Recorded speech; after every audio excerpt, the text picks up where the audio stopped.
Assalamualaikum warahmatullahi wabarakatuh. Alhamdulillahilladzi hadana li hadza wa ma kunna linahtadiya laula an hadanallah. Asyhadu an la ilaha illallah wahdahu la syarikalah wa asyhadu anna Muhammadan abduhu wa rasuluhu la nabiyya wa la rasula ba'dah. Amma ba'du.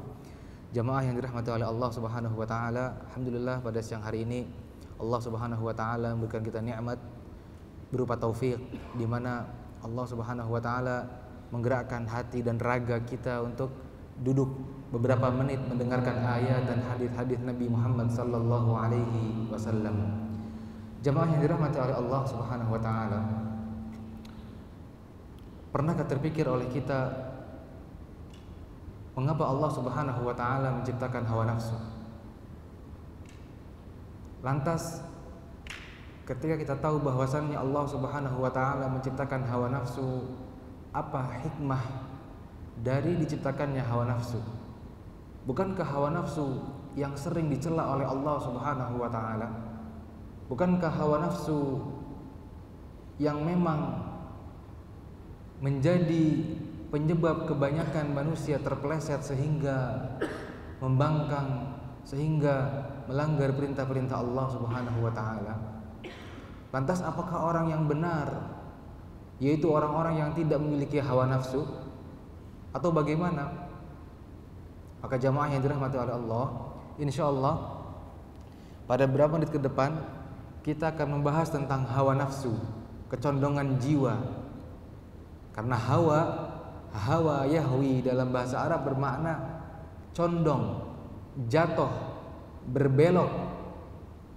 Hawa nafsu berarti ketika jiwa seseorang itu berbelok, condong, jatuh. Belok dari apa? Dari tuntunan Allah. Condong dari apa? Condong dari cahaya Allah kepada keinginannya. Oleh karenanya Ibnu Qayyim rahimahullahu taala di dalam kitabnya Radhul Muhibbin, beliau mengatakan hawa artinya mailun nafsi ila ma yulaimuha, condongnya jiwa kepada yang menyenangkannya, apa yang disenangi oleh jiwa, itu disebut dengan hawa. Nah, menariknya kata beliau, wa hadzal mailu khuliqa fil insani li darurati baqaihi, dan hikmah dari adanya hawa ini, kecondongan ini adalah untuk kepentingan eksistensinya manusia. Allah Subhanahu wa taala menciptakan kecondongan jiwa ini agar manusia ini bisa eksis, agar manusia ini bisa menjadi khalifah, agar manusia ini bisa memakmurkan dunia.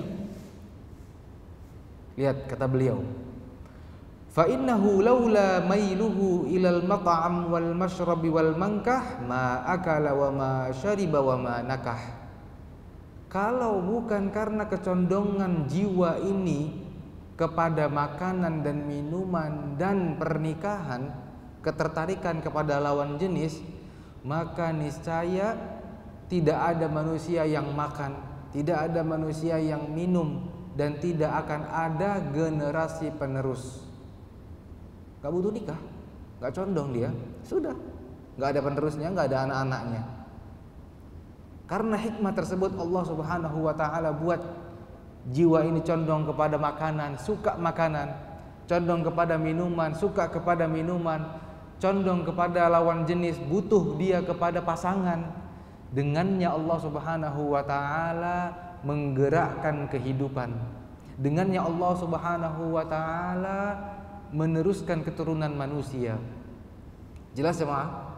Kemudian kata beliau rahimahullahu taala, fal hawa sahibun lahu lima yuriduhu, dan hawa nafsu ini biasanya lebih cenderung mendorong manusia ini melakukan apa yang diinginkan oleh hawa nafsu tersebut. Ini pengaruh hawa nafsu membuat seseorang bergerak melakukan.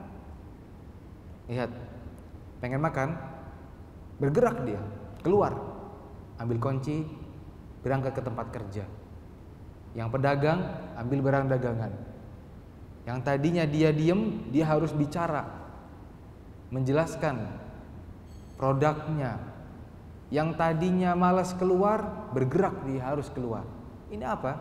Ini motivasi hawa. Karena dia butuh kepada makanan. Nah, kama annal ghadaba dafi'un anhu ma yu'dhihi. Sebagaimana amarah ini lebih membuat manusia bertahan, membela diri dari hal-hal yang dapat mengganggunya. Jadi kalau hawa nafsu itu membuat seseorang itu bergerak, sedangkan amarah itu membuat manusia itu apa? Akhirnya menahan diri, mempertahankan dirinya. Kemudian kata beliau, fala yambaghi dhammul hawa mutlaqan wala madhuhu mutlaqan. Maka tidak pantas kita mencela hawa nafsu secara mutlak, dan juga tidak boleh kita memuji hawa nafsu secara mutlak. Tidak boleh menyalahkan hawa nafsu secara mutlak, dan tidak juga kita membenarkan hawa nafsu secara mutlak. Wa innama yudhammul mufritu minan naw'ain. Yang tercela adalah orang yang berlebihan di dalam dua hal tadi, di dalam hawa nafsu dan dalam hal amarah. Boleh memiliki hawa nafsu tapi jangan berlebihan. Boleh kita marah tapi jangan berlebihan. Wa huwa, apa kadarnya? Ma zada ala jalbil manafi'i wa daf'il madar. Yang berlebihan dalam kebutuhan dan menolak madarat. Jadi hawa nafsu kita yang membangkitkan kita semangat untuk bergerak terpuji ketika apa? Ketika tidak berlebihan dalam mendatangkan manfaat. Saya butuh makan, Ustaz. Bergerak. Sudah punya makan, hawa nafsunya belum kenyang, ingin menjadi konglomerat. Sudah menjadi konglomerat, ingin menjadi orang yang berpengaruh di wilayahnya. Terus. Tercela ini. Tercela. Begitupun sama. Emosi, marah, ya, membuat kita menjadi apa? Waspada. Membuat kita menjadi apa? Menjaga diri. Marah ketika kehormatan wanita kita dilecehkan, maka kita menjaga warga kita. Ya. Marah ketika agama kita direndahkan, kita jaga agama kita. Yang salah, marahnya dilampiaskan melebihi batas sekedar daf'il madarrah, mencegah madarat saja. Anak kita, anak perempuan kita larang mereka untuk keluar malam sampai jam 8 malam. Karena kita cemburu, kita nggak mau anak perempuan kita dilecehkan. Ini terpuji. Yang tercelanya ketika akhirnya anak perempuan kita benar-benar diprotek, ya, kita akhirnya benar-benar ya tidak memberikan kepada dia kesempatan, ya. Kemudian kita akhirnya terlalu suudzon, terlalu khawatir, ya, dan seterusnya. Ini tercela. Ini marah yang tercela. Nah, adapun nafsu, kata para ulama, tutlaqu 'ala ar-ruh wa 'ala kayanil syakhsi kullah wa hiya allati yasdur minha al-hawa. Nafsu itu diucapkan kepada roh atau juga diucapkan untuk jasadnya manusia, yang mana tempat hawa nafsu itu muncul. Jadi seorang ketika dia masih memiliki roh, pasti dia memiliki hawa nafsu. Pasti hawanya menariknya kepada kecondongannya, menarik orang ini kepada kecondongan. Nah, inilah teman-teman yang dirahmati oleh Allah Subhanahu wa taala, sesuai dengan firman Allah di dalam surat Yusuf, innan nafsa la ammaratum bisu. Jiwa itu selalu mengajak kepada keburukan. Maksudnya apa? Karena di dalam jiwa itu ada hawa, dan tabiatnya jiwa atau tabiatnya hawa itu selalu mengajak kepada yang enak dan dia sukai, tanpa melihat apakah itu dilarang oleh agama, tanpa dilihat itu apakah melanggar norma-norma masyarakat. Yang penting hawa nafsunya suka, maka dia mengajak jiwanya untuk melakukan perbuatan tersebut. Makanya di sini jamaah yang dirahmati oleh Allah Subhanahu wa taala, Nabi sallallahu alaihi wasallam bersabda, "La yu'minu ahadukum hatta yakuna hawahu tabi'an lima ji'tu bihi." Tidak sempurna iman salah seorang di antara kalian sampai hawa nafsunya itu mengikuti apa yang aku diutus dengannya, mengikuti Al-Qur'an, mengikuti sunnah Rasulullah sallallahu alaihi wasallam. Nah, dari sini kita tahu sekarang, berarti hawa nafsu ada dua. Ada hawa nafsu yang tercela dan ada hawa nafsu yang terpuji. Hawa nafsu yang terpuji ketika hawa nafsu itu sesuai dengan apa yang diajarkan oleh syariat. Ada Ustaz, banyak. Contohnya menikah. Menikah ini hawa nafsu, kecondongan jiwa kepada lawan jenisnya, betul? Iya. Jadi yang belum menikah, enggak Ustaz, saya enggak perlu yang ganteng, enggak perlu yang cantik Ustaz. Yang penting solehah. Enggak mungkin. Dia pasti butuh. Bahkan Nabi Muhammad SAW memerintahkan sahabatnya, unzur ilaiha, lihat kepadanya. Lihat. Barangkali dari fisiknya ada yang nanti membuat engkau apa? Berkenan. Lihat, Rasulullah SAW menyuruh agar sahabat ini menyalurkan hawa nafsunya sesuai dengan apa? Syariat Islam. Nabi bersabda, "Ya ma'syarasy syabab, man istata'a minkumul ba'ah falyatazawwaj." Wahai para pemuda yang sudah punya kemampuan, baik kemampuan fisik, baik kemampuan finansial, falyatazawwaj. Ayo buruan nikah. Fa innahu ahsanu lil farj wa aghaddu lil basar. Menikah itu dapat mengontrol hawa nafsu farj dan dapat mengontrol hawa nafsu mata. Nah, pertama. Contoh kedua, hawa nafsu apa? Harta. Betul? Ya, siapa yang manusia yang nggak pengen punya harta? Sahih? Pengen. Dan ini hawa nafsu manusia. Bagaimana agar hawa nafsu itu sesuai dengan syariat? Syariat sama sekali tidak mematikan hawa nafsu manusia, tidak mengubur tabiat manusia. Ada tetangga sebelah, ustadznya nggak boleh nikah.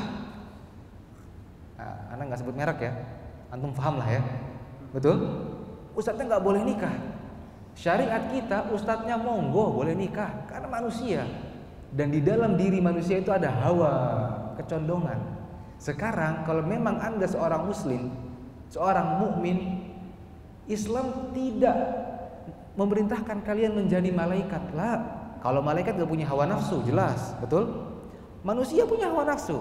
Yang diinginkan oleh syariat adalah kita mengendalikan hawa nafsu kita sesuai dengan tuntunan syariat.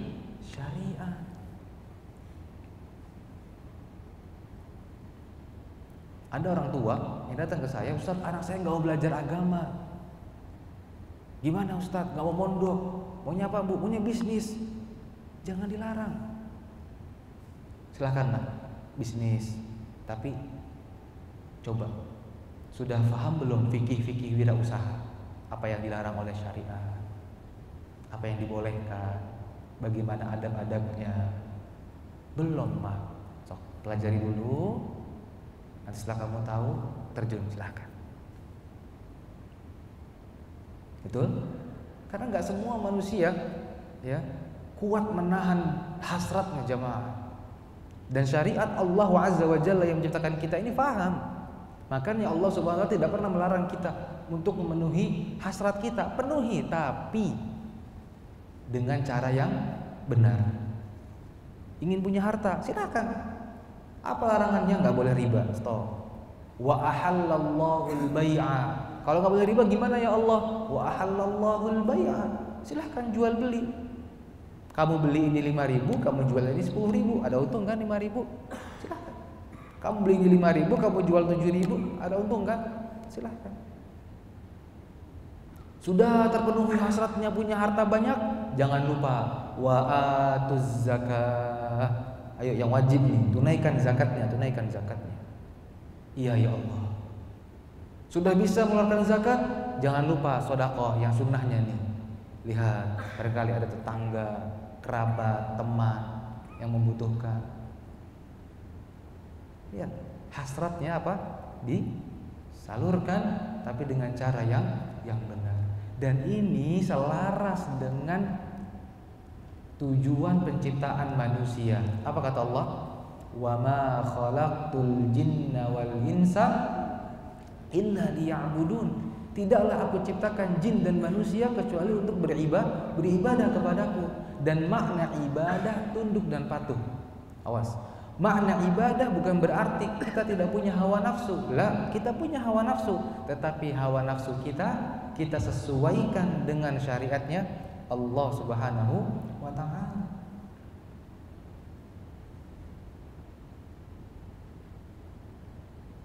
Nah, ini yang terpuji. Yang tercelaknya tadi sudah tutup mata. Pokoknya saya pengen kaya, gimana caranya kaya? Pokoknya saya pengen ketertarikan sama fulana. Hajar pokoknya. Gimana caranya? Mau saya apa kayak dan seterusnya, yang penting tersalurkan. Nah, ini yang tercela. Nah, jemaah yang dirahmati oleh Allah, adapun ayat-ayat dan hadis-hadis yang melarang kita, yang menjelaskan tentang tercelaknya hawa nafsu yang tidak dikontrol. Yang pertama, firman Allah dalam surat Al-Jathiyah. Allah berfirman, afara'aita man ittakhadha ilahahu hawahu. Tidakkah engkau perhatikan orang-orang yang menjadikan hawa nafsunya sebagai tuhannya? Bagaimana hawa nafsu jika sebagai Tuhan? Dia ikuti hawa nafsunya. Wa adallahu Allahu ala ilmin.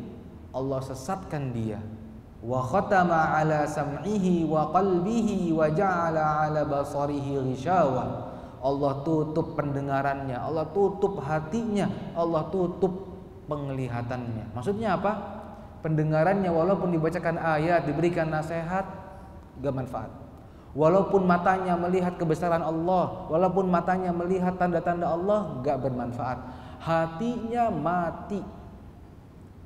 Kenapa? Lantaran hawa nafsu yang terus diikuti. Kemudian kata Rasulullah SAW, salatu muhlikatin, ada 3 yang dapat membinasakan orang. Yang pertama, fasyuhun muta, rasa pelit, sifat pelit yang terus diikuti, yang terus dituruti. Ya, syaitonnya membisikkan, jangan ngasih sekarang, nanti aja. Yang penting uang ini sekarang kamu putar dulu, setelah diputar ada untung besar baru kamu jadi orang dermawan, dan seterusnya. Ya, bisikan halus syaitan.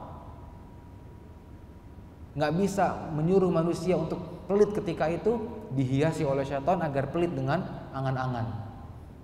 Kemudian yang kedua, wahawa muttaba, dan hawa nafsu yang terus diikuti.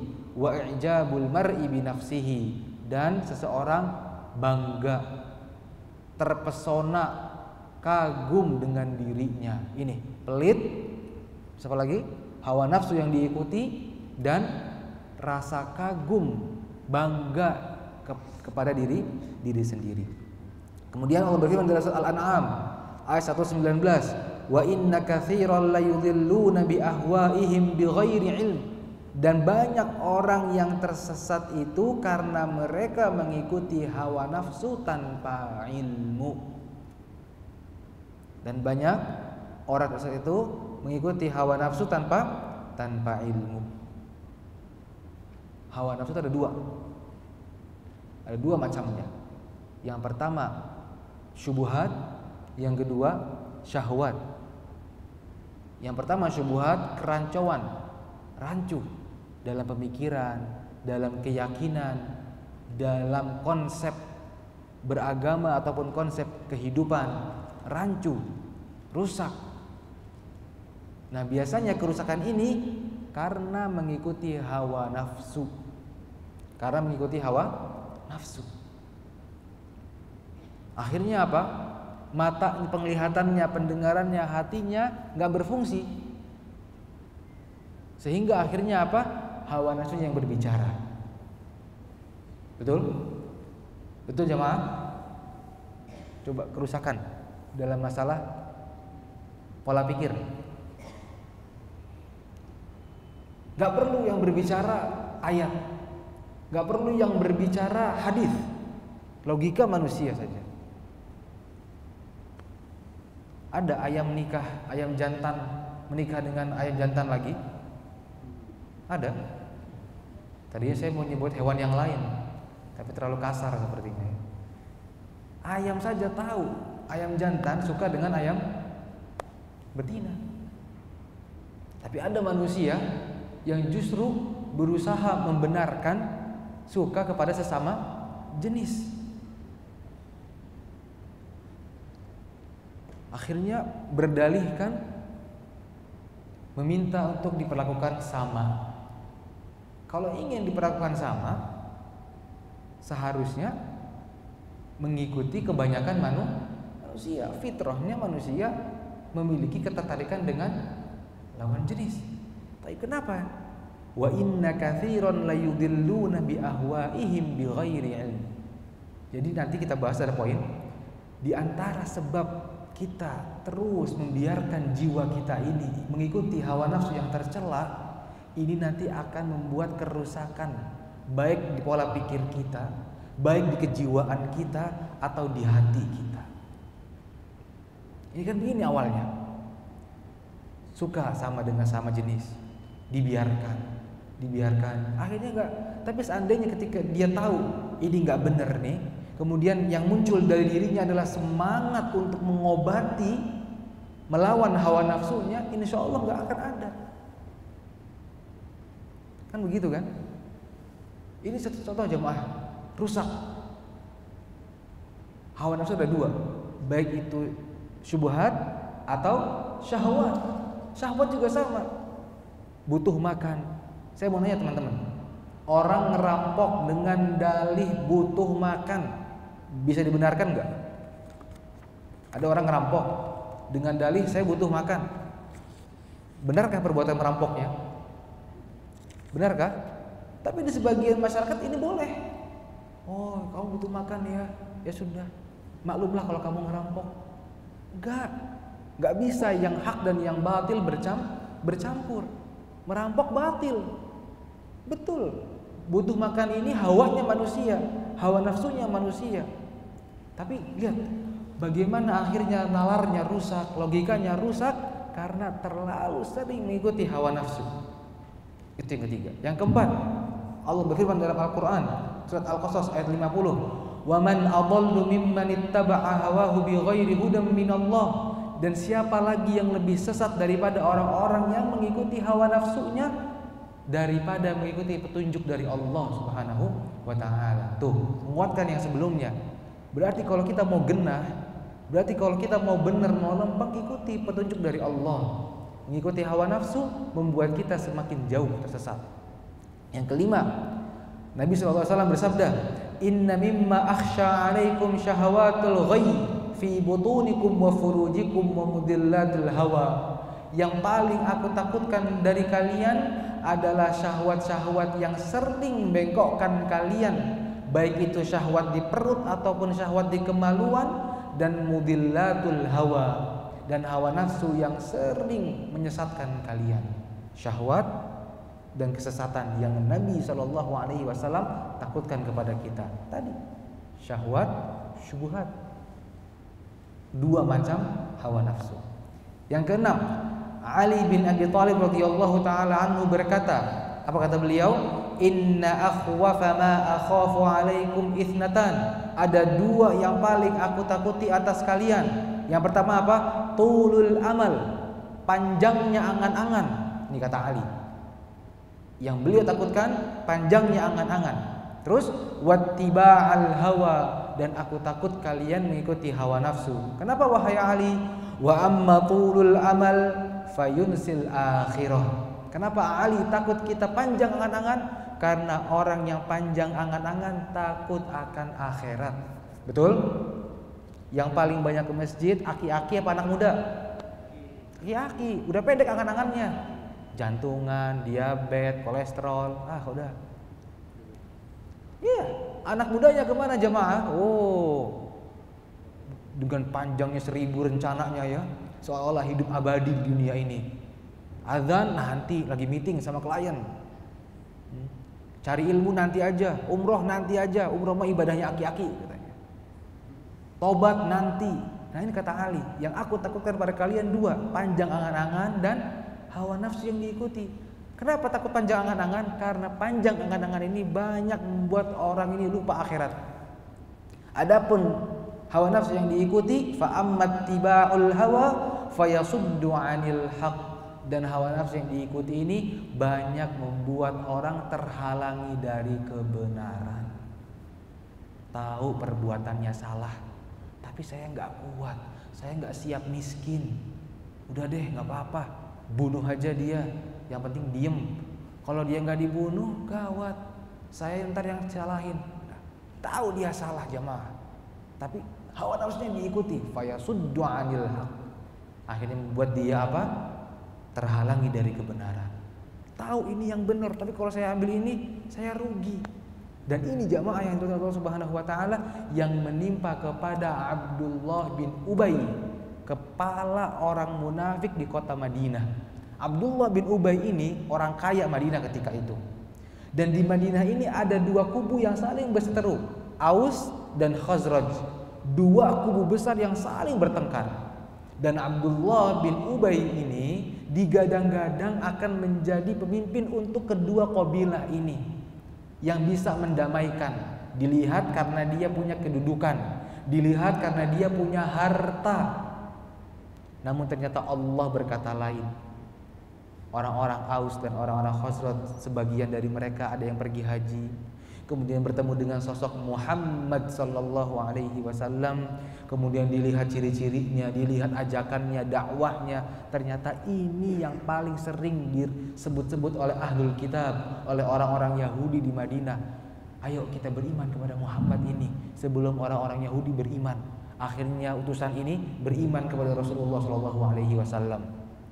Nabi kembali melanjutkan dakwah di Makkah. Utusan ini pulang ke Madinah. Utusannya orang Aus bercerita ke kabilahnya mereka. Utusannya orang Khazraj bercerita ke kabilah mereka tentang pertemuan mereka dengan Muhammad sallallahu alaihi wasallam. Akhirnya dua kabilah ini sepakat datangkan Muhammad agar ia tinggal di sini mengajarkan kita apa itu Islam. Akhirnya diundang Nabi Muhammad sallallahu alaihi wasallam, dijamin keamanannya, diberikan perjanjian untuk membela Rasulullah apabila Rasulullah SAW diganggu oleh orang-orang Quraisy. Akhirnya dengan izin Allah, singkat cerita, pindah Nabi Muhammad SAW ke Madinah, mendapatkan jaminan keamanan dari penduduk Madinah ketika itu. Abdullah bin Ubay gigit jari, gimana proyek saya? Akhirnya apa? Hasad. Perang Badar yang pertama tahun kedua Hijriyah, habis Muhammad, habis orang muslim. Di tahun pertama hijrah, tahun kedua hijrah, kaum muslimin tidak banyak. Jumlahnya seimbang antara orang muslim dan orang musyrik, seimbang. Dan ketika itu Abdullah bin Ubay belum beriman kepada Rasulullah sallallahu alaihi wasallam. Tapi Rasulullah sallallahu alaihi wasallam dengan izin Allah berhasil mengambil hati penduduk Makkah, baik penduduk Aus ataupun kabilah Khazraj. Di tahun kedua terjadi perang Badar, secara hitung-hitungan di atas kertas habis orang-orang muslim.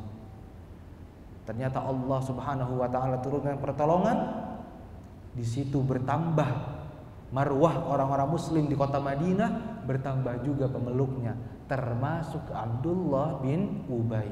Namun Abdullah bin Ubay masuk ke dalam Islam bukan ikhlas karena Allah, Karena apa?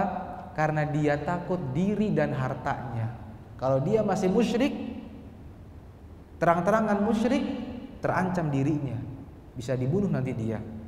Kalau dia terlibat bergabung dengan barisan kaum musyrikin di peperangan yang akan datang nanti, hartanya pun terancam menjadi ghanimah nanti. Akhirnya dia milih masuk Islam, tapi informasinya terus dia berikan kepada orang-orang musyrik agar bisa mengalahkan Nabi Muhammad sallallahu alaihi wasallam. Lihat apa yang membuat seperti ini? Hawa yang diikuti. Fayasuddu 'anil haq. Hidup di zaman Nabi Muhammad sallallahu alaihi wasallam, mukjizat-mukjizat ada di hadapannya, tapi enggak berbekas, enggak memberikan pengaruh kepada hatinya Abdullah bin Ubay. Kenapa? Hawa nafsu yang diikuti. Nah, kita pun sama jamaah yang dirahmati oleh Allah. Datang ke sini pengajian.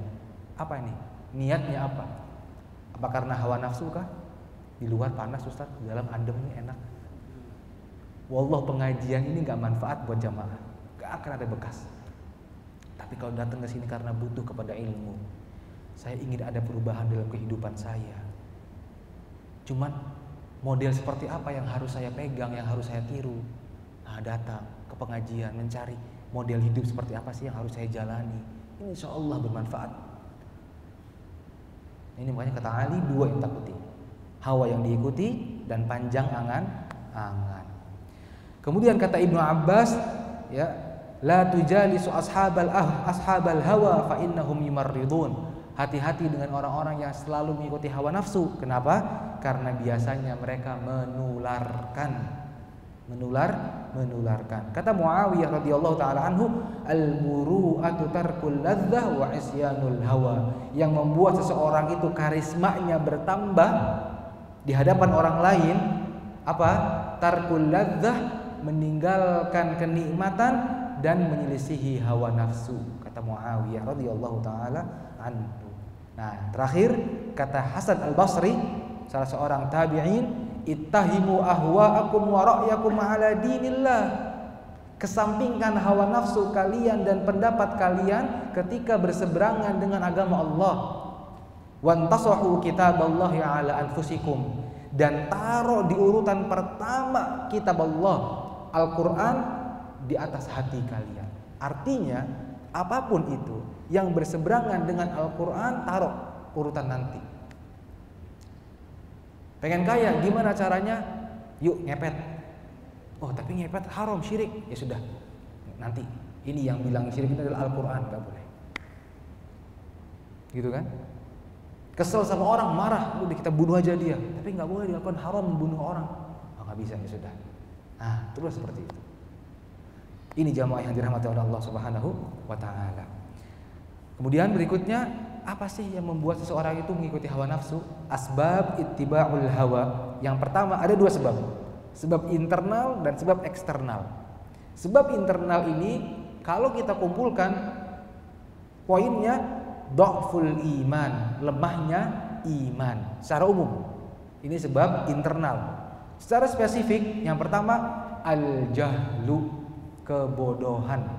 Nih, sebab pertama internal seseorang itu mengikuti hawa nafsu apa? Al-jahlu, karena kebodohan.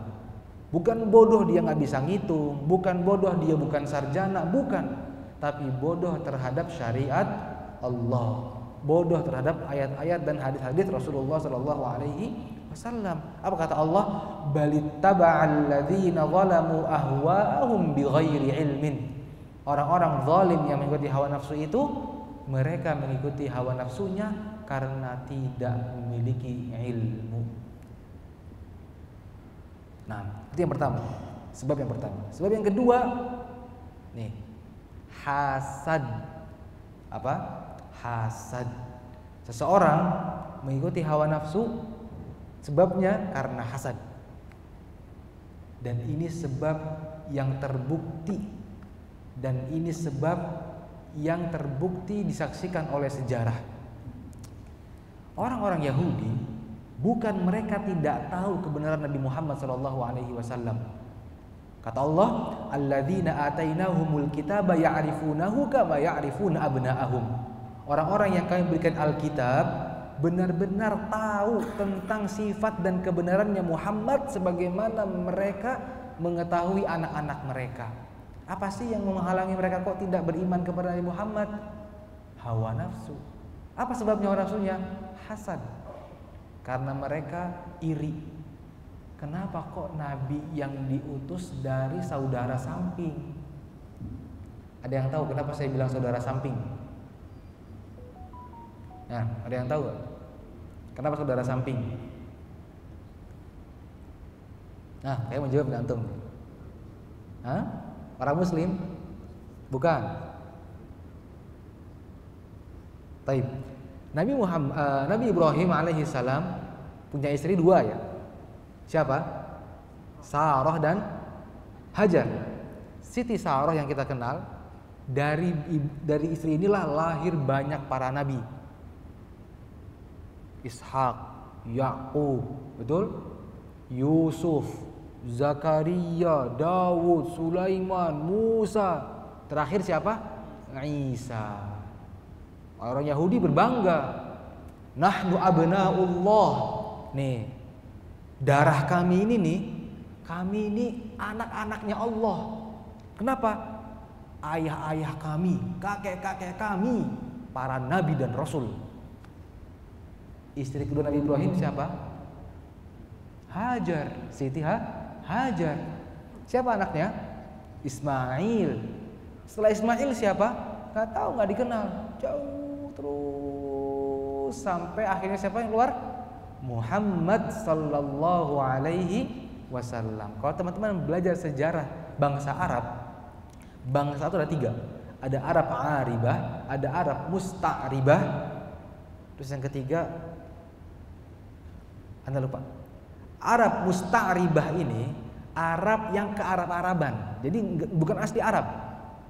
Nah, Arab Musta'ribah inilah Arab yang keturunannya Nabi Ismail. Karena Nabi Ismail ayahnya Nabi Ibrahim bukan orang Arab, orang Babilonia. Nikah dengan suku Arab. Jadi Nabi Ismail yang darahnya darah bukan orang Arab asli nikah dengan perempuan Arab. Lahir yang paling akhir lahiran Nabi Muhammad sallallahu alaihi wasallam. Nah, orang-orang Yahudi tidak beriman kepada Nabi Muhammad bukan karena mereka jahil, bukan karena mereka bodoh, enggak, mereka baca Alkitabnya mereka, tapi karena apa? Hasad. Karena apa? Hasad. Dan hasadnya mereka ini Allah abadi dalam Al-Quran. Kata Allah dalam Al-Quran, bi'sa mashtarau bihi anfusahum ay yakfuru bima anzalallah baghyan ay yunazzilallahu min fadlihi ala may yasha'u min ibadihi. Seburuk-buruk yang mereka beli untuk diri mereka adalah mereka tidak beriman, kufur terhadap Alkitab, kufur kepada Al-Quran yang Allah turunkan kepada mereka. Karena apa? Baghyan, karena hasad. Karena Allah menurunkan karunia-Nya kepada siapapun yang Allah kehendaki. Maka jamaah yang punya rasa hasad dari sekarang belajar mengikis. Tetangga baru ganti mobil, ya, jangan dibilang wah paling kredit tuh. Doakan barakallahu fiik, semoga Allah berkahi. Betul? Dan fenomena-fenomena sekarang anak muda yang sehat ngeri jamaah ya. Melihat ada pemuda suka sama akhwat, terus dianya cuma suka aja, nggak berani ngelamar, tapi ada ikhwan lain yang ngelamar, akhirnya apa dibilangnya? Nikung. Kok nikung? Ya ente kalau suka maju, gitu kan? Laki-laki ya akhi, betul? Kalau akhwat diem wajar, akhwat betul? Laki suka maju, nggak berani maju, ada temennya yang berani maju diterima dibilang nikung. Ya, hasad, betul? Ada saudara tetangganya dagangannya laku, oh pakai penglaris. Kenapa nggak didoakan barakallahu lak, semoga Allah berkahi, begitu kan? Belum lagi di sekolahan kita ini ada ranking 1, ranking 2, ranking 3, betul? Anak kita, ayo nak, jangan mau kalah sama fulan, kamu ranking 1, malu dong. Bapak kan dokter, mama dokter, masa anaknya ranking 1 dari belakang? Kita ngajarin anak kita menjadi hasad akhirnya, betul? Datang ke anak teman kita yang anaknya ranking 1, doakan barakallahu fiik, semoga Allah berkahi anakmu, Allah jadikan anakmu bermanfaat buat negara, bangsa dan agama, kan lebih baik, betul? Ada temannya dagangannya laku, semoga Allah berkahi hartamu, Allah berkahi perdaganganmu. Betul? Ada temannya yang akhirnya mendapatkan akhwat yang dia idam-idamkan, semoga pernikahanmu diberkahi. Ya, semoga Allah berkahan anak keturunan yang soleh dan solehah, bermanfaat buat agama, negara, bangsa dan seterusnya. Betul? Ini demi apa? Mengikis rasa hasad di hati kita. Karena hasad dibiarkan, keburukannya kembali kepada diri kita sendiri, jamaah. Dan diantaranya apa? Kita menjadi pengikut hawa nafsu. Sebab yang ketiga adalah sombong. Sifat sombong, merasa tinggi, merendahkan manusia, ini dapat membuat seseorang ini terikat oleh hawa nafsu. Dia menjadi pengikut hawa nafsu. Afakullama ja'akum rasulun bima la tahwa anfusukum mustakbartum fafariqan kadzdzabtum wa fariqan taqtulun. Kata Allah kepada orang Yahudi, apakah setiap datang rasul yang tidak sesuai kriterianya dengan diri kalian, terus kalian kufur karena kalian merasa lebih tinggi dan lebih pantas daripada dia? Masih ingat kisah Jalut dan Tolut? Masih ingat? Jalut dan Tolut. Ya. Jalut ini musuhnya Tolut. Dan Jalut ini yang ditakuti oleh Bani Israel. Akhirnya Bani Israel datang kepada nabinya mereka, bukan Nabi Musa, bukan, tapi nabi setelah Nabi Musa. Datang, tolong dong, minta sama Allah, tunjukkan siapa yang menjadi pemimpin kita melawan Jalut. Akhirnya Nabi ini berdoa kepada Allah, Allah mengutus Tolut. Kata Allah, Tolut yang menjadi pemimpin kalian. Apa kata Bani Israel? Tolut, anna yakunu lahul mulku alaina. Kata Bani Israel, nggak pantas Tolut jadi pemimpin kita. Walam yu'ta sa'atam minal mal. Tolut ini orang miskin, nggak punya harta. Kita orang kaya, masa orang miskin mimpin orang kaya? Lihat, sombong bukan? Sombong itu jamaah bukan antum keluar dari mobil Mercy, itu bukan sombong, belum tentu sombong. Sombong itu ketika kita punya keyakinan kita lebih tinggi dari orang lain. Tapi kalau antum keluar dari mobil Mercy, hati antum rendah, antum nggak sombong. Rumah antum megah, tapi hati antum rendah, bukan sombong. Jelas? Boleh jadi antum punya mobil Mercy karena kebutuhan. Nah, orang-orang Bani Israel memandang rendah Tolut karena nggak punya harta, nggak pantas jadi pemimpin kita. Ini diantara sebab seseorang akhirnya apa? Terikat, terkekang, ya, oleh hawa nafsu. Yang keempat, ghaflatul qalb, hati yang lalai, jarang berzikir banyak macamnya. Di antaranya apa? Datang ke majelis ilmu, ini bagian dari zikir. Agar apa? Agar hati tidak lalai. Kadang kita ini ya, kalau duduk sama teman-teman yang biasa ngomongin dunia ya, duduk di kafe gitu kan, teman yang satu megang HP-nya gini. Kameranya apa? Boba, bukan HP-nya diginiin mulu. Hati omongannya, bro gimana omsetnya, oh gini kan. Hatinya akhirnya merasa, wah saya kok gak selevel dengan dia. Betul ya? Akhirnya hati ini teman-teman lalai. Dari apa? Dari akhirat. Akhirnya, wah saya pengen kayak dia. Ya Allah, HP saya Xiaomi, diumpetin gitu kan. Akhirnya apa? Pulang dari majelis itu, gimana ganti HP, gitu kan? Gimana ganti HP? Nah, belum yang misalnya akhwatnya kumpul, dari mana? Kemarin liburan dari Singapura, liburan dari sini. Yang liburan gak kemana-mana, minder. Akhirnya apa? Pulang ke rumah, nuntut ke suaminya, pokoknya liburan depan minimal Singapura. Lihat, ghaflah. Nah, kita perlu hati ini diingatkan terus. Kumpul, ya. Bisa dengan mentadabburi Al-Qur'an, membaca Al-Qur'an, kemudian memahami maknanya, betul? Atau datang ke majelis ilmu agar hati ini kembali sadar, oh iya, relnya saya ini begini. Bukan ke sini, bukan ke sini. Seperti itu. Nah, kalau kita membiarkan hati ini lalai terus, ini menjadi sebab kita akhirnya mengikuti hawa nafsu. Nongkrong pertama, nongkrong kedua, nongkrong ketiga. Pokoknya sekarang harus ganti handphone. Datang ke rumah, orang tuanya lagi tidur, diambil sertifikat tanahnya, digadein, ambil beli iPhone yang terbaru. Nah, lihat, hawa nafsu kan yang diikuti kan? Apa sebabnya? Ghaflatul qalb. Kalau mau di breakdown, ini nih tongkrongannya nggak benar, hatinya dibiarkan lalai. Ini contoh kecil aja, contoh kecil. Begitu pun sama kita ya. Nih para ikhwan nih yang sudah menikah ya, bukan berarti sudah menikah tidak ada fitnah, tetap ada fitnah. Kalau matanya dibiarkan lalai terus, lama-lama yang di rumah nggak akan terlihat menarik. Akhirnya apa? Na'udzubillah, antum jatuh kepada perbuatan mungkar. Dijaga hatinya dengan cara apa? Dijaga pandangan. Iya. Terus. Nah, ghaflatul qalbi ini berbahaya. Menjaga hati penting. Karena pengaruhnya tadi.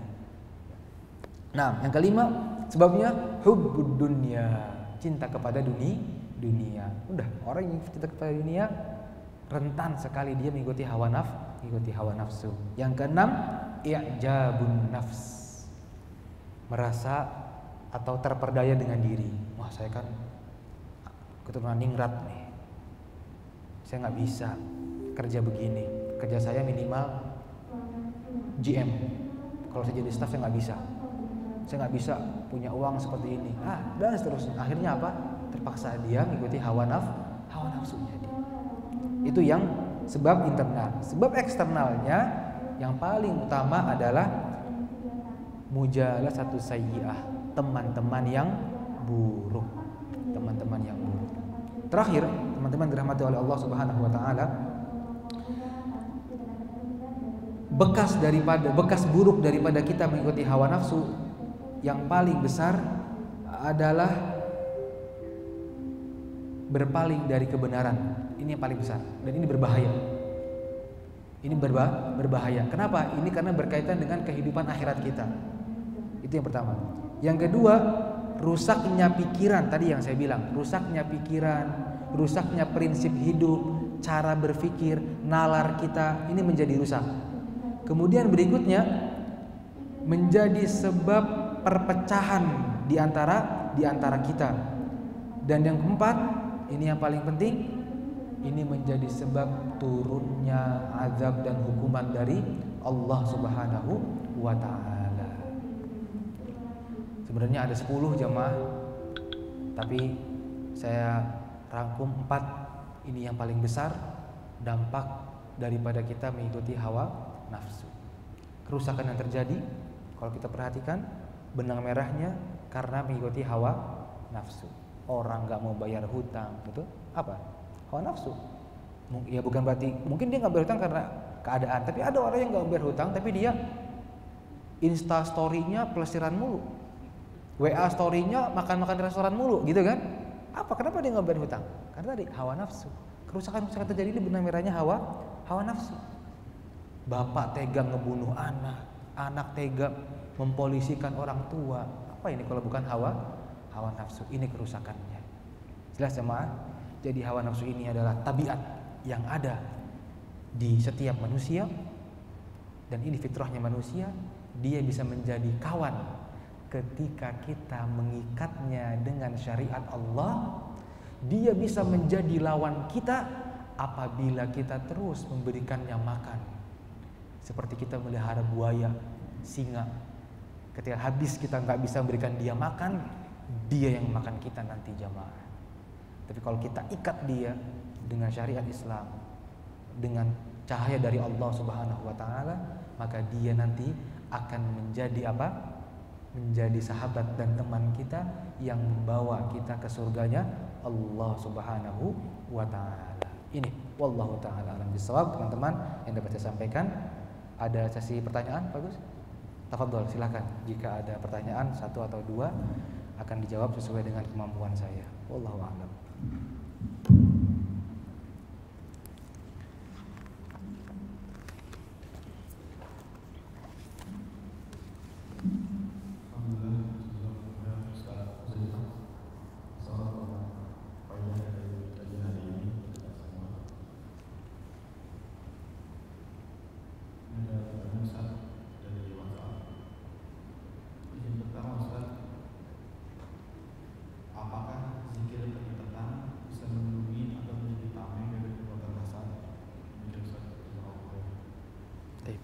Apakah zikir pagi petang dapat menjadi tameng dari perbuatan hasad? Ya. Dalamnya kalau kita perhatikan ada doa-doa.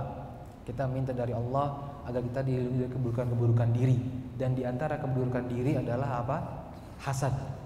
Dan teman-teman yang biasa baca zikir pagi petang, usahakan sekarang membacanya sambil memahami maknanya. Taruh, satu hari saya harus membaca satu makna dari satu doa yang saya baca. Nanti hari besok tambah lagi doa yang kedua, kan gitu ya. Karena zikir pagi petang ini kan dia banyak sekali doa-doanya kan. Nah, dicicil aja, satu hari satu doa, dibaca maknanya apa, dipahami. Kedua besok, sehingga ketika kita membaca ini, lisan dan hati kita apa? Connect, tersambung. Ya, wallahu taala alam.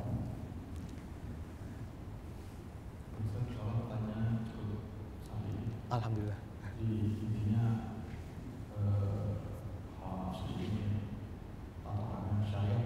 Nah,